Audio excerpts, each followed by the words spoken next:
আসসালামু আলাইকুম আপু। ওয়ালাইকুম সালাম ভাইয়া। আপু কি নাম আপনার? আমার নাম জি। স্মৃতি। স্মৃতি? জি। স্মৃতি আপু কেন আসছেন এই ভিডিওর সামনে? দর্শকদের উদ্দেশ্যে অবশ্যই আপনার কাছে শুনতে চাই। ঈদের সামনে গেছি ভাইয়া, একটা মনে একটা আশা নিয়ে, স্বপ্ন নিয়ে ভাইয়া। আচ্ছা, মনে আসা স্বপ্ন মানে কিরকম স্বপ্ন একটু শুনতে চাই আমি। এরকম সব স্বপ্ন এখনকার ওনার ছেলেরা যৌতুক চায়, বিয়ের খরচ চায়, কিন্তু ভাই আমাদের ফ্যামিলিটা অনেক নর্মাল গরিব। আমার দাদি আছে আর ছোট একটা ভাই আছে। আমার বাপও নাই, মাও নাই। একটা স্বাভাবিক জীবন কাটাইতে হইলে মানুষের একটা সুন্দর মনের মানুষ লাগে। তো এই জন্য প্রতিবেদন করছে একটা আশা নিয়ে, যে একটা সুন্দর মনের মানুষ আমার পাশে থাকে, আমার দায়িত্ব নিতে পারে, যে ভাই আমার দায়িত্ব নেবে, তার সব আদেশ পালন আমার মাইনা চলন লাগলো।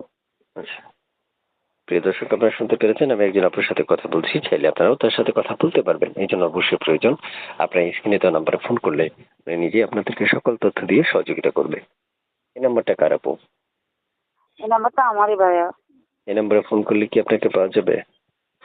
হ্যাঁ ভাইয়া, ফোন নাম্বার যেহেতু প্রতিবেদনের মধ্যে দিচ্ছি, একজন ভালো মনের মানুষ, ইমানদার মানুষ, যে আমার দায়িত্ব নেবে, পাশে থাকবে, সেই নাম্বারে ফোন দিলে তো আমারও যোগাযোগ করতে হবেই। আমি তো আচ্ছা। যোগাযোগের জন্য আমি নাম্বারটা দিচ্ছি প্রতিবেদনের মধ্যে। আর একটা দাবি ভাইয়া, বাইরের রাষ্ট্র হোক বাংলাদেশে হোক, যেসব ভাইয়ার কাছে আমার ভিডিওটা পড়বে, তারা সাধারণ মেয়ের মতন মনে করবেন না আমারে, আর আজে বাজে কথা বলবেন না, এটাই আমার অনুরোধ।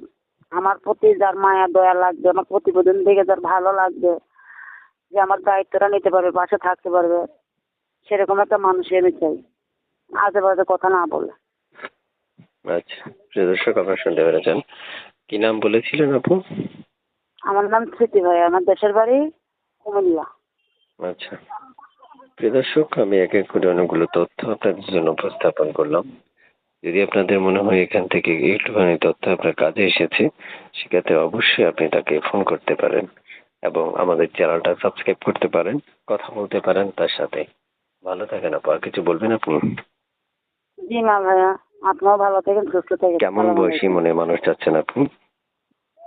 আমি কেমন বয়সী মনে করছি, যে মনে করো সে বয়স্কার হোক আরো বয়স্কার হোক, তাতে আমার কিছু যায় আসে না। যে স্বামী আমার দায়িত্ব নিতে পারবে, যে আমার ভালো মন্দরা দেখতে পারবে, যে আমার পর্দাশালী ভাবে রাখতে পারবে, যে আমারে মনে করো নামাজ রোজা পড়ার একটা তৌফিক দেবে, দান করবে, সেরকম মানুষ আমার ইজ্জতটার ইজ্জত মনে করে রাখবে। আমি সেরকম মানুষই চাই, সে বয়স্কার হোক আর অবয়স্কার হোক, তাতে আমার কিছু যায় আসে না। সে বিবাহিত করবে, স্বামীকে যদি আমার দায়িত্ব পালন করে রাখতে পারে, সে মনে করো আমি বয়স দিয়ে কি করুন, যে আমার ভালো মন্দ পাঁচটা দিনে জেনে শুনে রাখতে পারবে। আচ্ছা, প্রিয় দর্শক আপনারা শুনতে পেরেছেন। বাকি কথাগুলো তার সাথে বলে নিতে পারেন। আল্লাহ হাফেজ।